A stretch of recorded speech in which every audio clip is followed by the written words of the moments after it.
بسم اللہ الرحمن الرحیم۔ پسند کی شادی کا قرآنی وظیفہ۔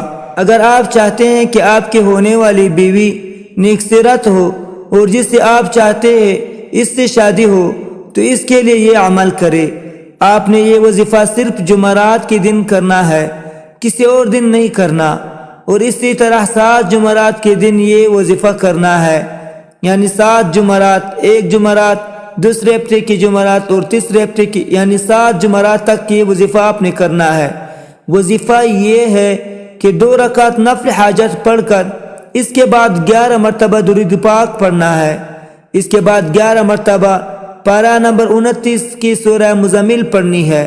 اس کے بعد پھر آپ نے 11 مرتبہ درود پاک پڑھنا ہے، یعنی جمعرات کے دن 2 رکعت نفل حاجت پڑھے، سلام پھیرنے کے بعد 11 مرتبہ درود شریف پڑھے، پھر درمیان میں سورۃ المزمل جو 29ویں پارے میں ہے، اس سورت کو آپ نے 11 مرتبہ پڑھنا ہے، اور اس سورت پڑھنے کے بعد پھر 11 مرتبہ انشاءاللہ تعالی آپ کی جو خواہش ہے بیوی کے بارے میں انشاءاللہ تعالی اللہ جل شانہ غیب سے پوری فرمائیں گے۔